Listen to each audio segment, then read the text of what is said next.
Salut à toi mon petit ami de la nature, j'espère que tu vas bien. Petite question, est-ce que les protéines sont mauvais pour les reins? J'ai envie de te dire que on va voir ça tout de suite. Mais avant de commencer, je te rappelle que tu es libre de recevoir gratuitement le e-book 6 aliments qui sont soi-disant sains mais qui te font grossir et qui te gâchent ta santé. Pour le recevoir, tu n'as qu'à cliquer juste en dessous et je te l'enverrai par email directement après. Alors, est-ce que les protéines sont dangereuses? Une protéine, oui. Est-ce que les protéines sont dangereuses pour les reins? Est-ce que c'est dangereux pour la santé? Mon petit ami de la nature, je suis navré de te dire ça, mais c'est un gros mythe dans la nutrition qui dit que les protéines sont mauvaises pour les reins. Je ne sais plus parler français, mais tant pis, tu as compris le message. Les protéines ne sont pas mauvaises pour les reins. En fait, il y a des études qui se sont penchées dessus pour savoir si vraiment c'était le cas ou pas. Et les études ont conclu que 1.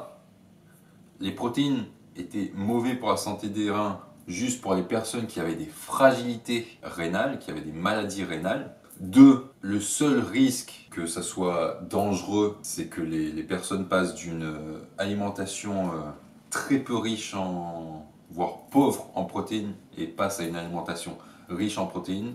Là, ce qui est conseillé, c'est d'augmenter petit à petit. Ça, on peut dire que c'est logique parce qu'il faut que le corps s'adapte. Et encore, ça, c'est pour les personnes aussi qui ont une certaine fragilité rénale. Troisième point, c'est qu'il y a des études qui prouvent que c'est meilleur pour la santé d'avoir une alimentation riche en protéines qu'une alimentation pauvre en protéines. Dernier point, ce que je voulais te dire, qu'il y a une étude aussi qui s'est penchée sur le danger des protéines, etc.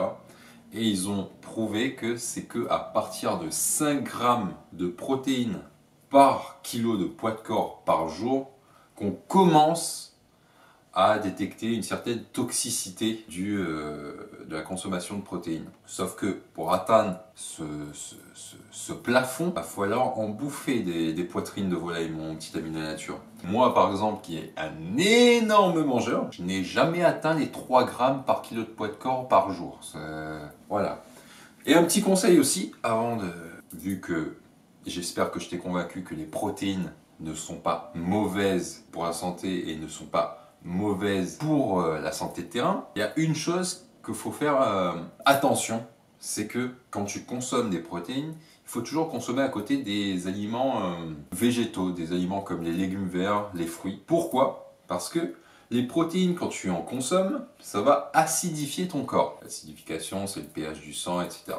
Bref, ça, tu n'as pas besoin de le comprendre. Si tu ne consommes pas de végétaux ou d'aliments qui sont basifiant, tu vas déséquilibrer certaines choses dans ton corps. Et si tu as un déséquilibre, et si tu penches beaucoup trop du côté acide, quand tu consommes beaucoup de protéines et pas assez de végétaux à côté, tu vas engendrer plusieurs problèmes de santé. Par exemple, la fonte musculaire, que j'ai découvert il n'y a pas longtemps. Et voilà, je vais rééquilibrer mon alimentation au niveau végétaux. Du coup, mon petit ami de la nature, fais attention à ça. Bon, c'est la fin de cette vidéo, mon petit ami de la nature. Je te rappelle que tu peux télécharger gratuitement le e-book 6 aliments soi-disant sains qui te font grossir. N'hésite pas à commenter, à me donner ton feedback sur cette vidéo. Est-ce que tu connaissais que c'était un mythe, cette chose-là? Est-ce que tu ne me crois pas du tout? Dis-le moi en commentaire. N'hésite pas à t'abonner et à cliquer sur la petite cloche pour recevoir une petite notification qui dit que Roby Boyer a publié une nouvelle vidéo. Va la voir parce qu'elle est géniale.